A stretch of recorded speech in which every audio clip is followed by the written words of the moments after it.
บุญยูจะให้พี่น้องเดาว่าขั้วนี้อยู่ไส้พี่น้องกับภาพบรรยากาศตอนแรกๆเนาะที่บุญยูได้นำภาพมาฝากพี่ฝากน้องเนาะตอนตะเวนไกลที่ตกดิน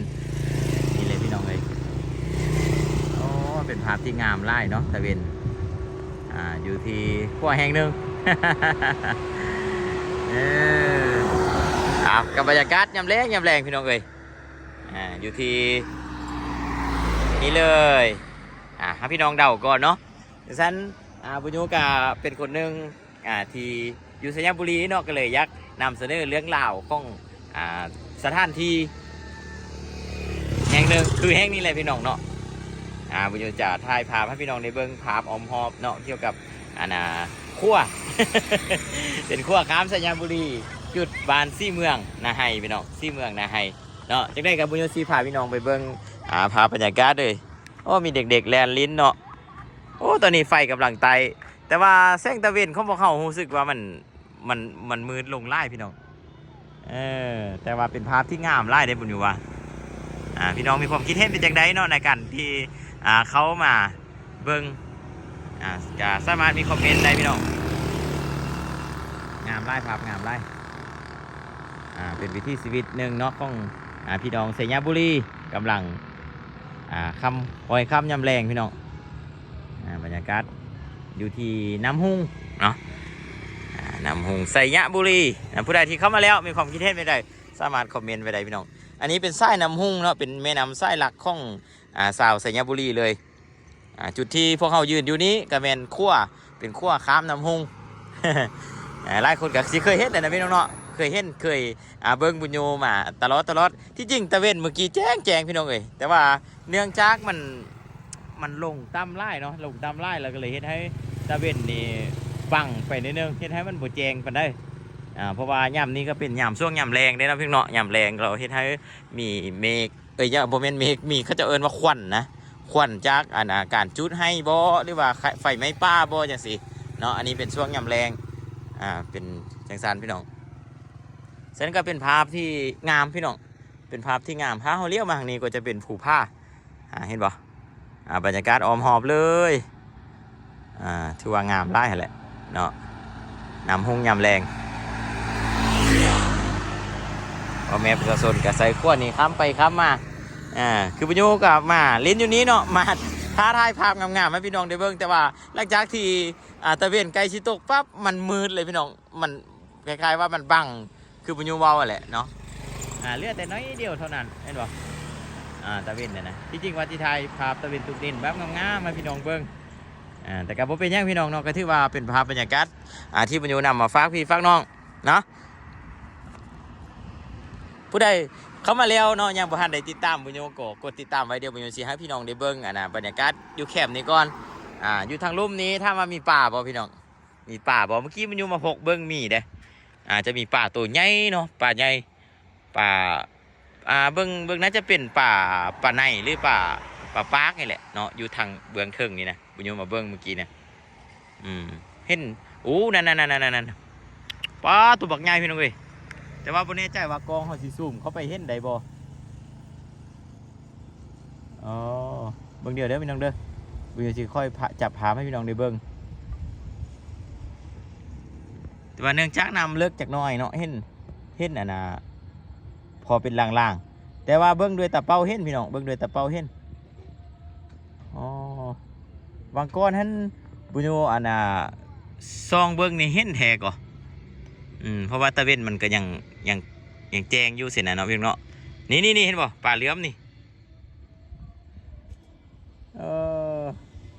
นั่นแหละบุญโยก็เลยโอ้นี่ตัวนึงนี่มีป่าอะไรพี่น้องบ่แม่นว่าบ่มีเด้มื้อหน้าบุญโยสิพามาเบิ่งมาเด้อนู่นว่าบุญโยตัวอะไรเนาะพี่น้องเนาะ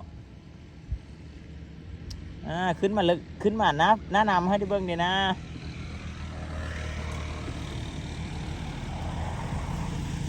กองเขาบ่สามารถซูมเบิ่งได้พี่น้องเอ้ย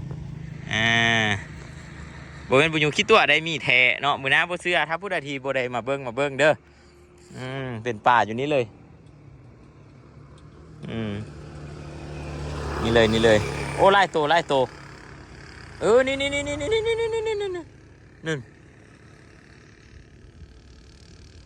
เฮ็ดจากบ้าแดดเดี๋ยวเนอะที่ว่าพี่น้องว่าบุญยูตัวแหละโอ้บ่สามารถสิเบิ่งลงได้พี่น้องเอ้ยอ้าวคือว่ามีปลาพี่น้องสรุปคือมีปลา น้องบุญยูพยายามเว้าเสียงแหงนิดนึงเพื่อกบดันเสียงเพลงเพราะว่าเขาจะมีเพลงเพื่อที่พุ่นบางทีมันไปติดเนาะไปติดลิขสิทธิ์จังซี่โอ้นี่ปลานินเห็นบ่นี่ปลานินตัวนี้บ่พลาดเลยพี่น้องตัวนี้เป็นปลาแท้ตัวนี้นี่โอ้กองซุ่มไล่บ่ได้แตกพวกเลยนั่นแหละพี่น้องนี่เพลงพี่อันน่ะปลานั่นดำๆนั่นเป็นปลานี่โอ้กะลาแห้งๆไล่กะลานี่เนาะอันนี้เป็นภาพบรรยากาศที่บุญยูได้นำมาฝากพี่ฝากน้องยามๆแรงอย่างสิเนาะเป็นบรรยากาศอยู่น้ำหุ้งเนาะน้ำหุ้งก็จะมีบอลลิ้นไล่อยู่ใดพี่น้องงามบุญยูภาพว่างามเนาะยักษ์เสิร์นพี่น้องที่อยู่ต่างเมืองต่างแขวงที่มีโอกาสได้มาเบิ่งวิดีโอนี้ได้เบิ่งเติมแล้วก็พี่น้องยักษ์ซื้อซ่านให้พี่น้องที่เป็นคนสัญญาบุรีเองนะเมื่อมาเห็นภาพแบบนี้ก็จะคิดฮอตบานนะพี่น้องพูดเลยแน่นอนที่จริงซูมใกล้ตัวนี้ได้อยู่นอกกองเห่าเนาะ แต่ว่าซูมเบิ้งป่าเนี่ยบ่เห็นซูมเบิ้งป่าบ่เห็นขอบใจทุกคนที่เข้ามาเบิ้งเนาะเป็นภาพบรรยากาศยามแรงอีลี่ถ้าพี่น้องได้เบิ้งนี่ไฟฟ้าก็ไตแล้วดิไฟฟ้ายังทางกันไตแล้วนี่เลยรถ3 ล้อเขาก็จอดอยู่ปู๊นี่แหละพี่น้องบรรยากาศยามแรงอยู่ที่สัญญาบุรีเนาะทั้งที่ปุญญูได้บอกพี่น้องมาแต่ต้นแหละว่าขั้วนี่อยู่ไส้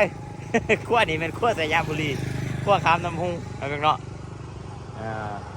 พี่น้องสัญญาบุรีไปอยู่ต่างเมืองต่างแขวงในเห็นภาพนี่ก็ดีใจเนาะดีใจปุญญูเชื่อว่าดีใจถ้ามีความคิดเห็นเป็นเดี๋ยวคอมเมนต์พี่น้องคอมเมนต์เอามุน360 องศาอีกสักนึง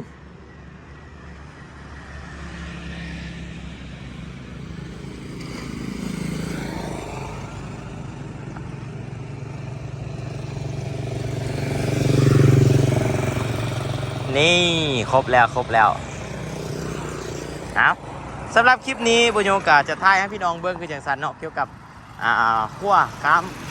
น้ำหุ้งสัญญาบุรีบุญโยกาตั้งใจมาถ่ายให้พี่น้องได้เบิ้งอีลี่แต่ว่า